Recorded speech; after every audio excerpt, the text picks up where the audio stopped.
Hi guys and welcome to Fish Trivia. So for today's video off topic muna tayo sa tiyaga at sabihin yung puro tiyaga na lang. Kaya ipapakilala ko kayo sa isa pang rare na isda under my possession. Ito po ay isang coin type Thai silk flower horn. Ngunit sinlaki lamang siya ng 1 peso coin.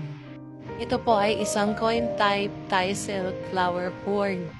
Tinatawag din itong balloon, round body, at higit sa lahat, bonsai. Yes, bonsai kasi napakaliit po talaga ng size niya compared sa ibang flower horn na short body.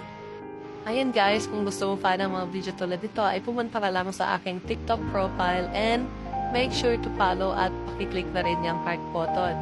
And yun lang po, thank you for watching and happy fish keeping!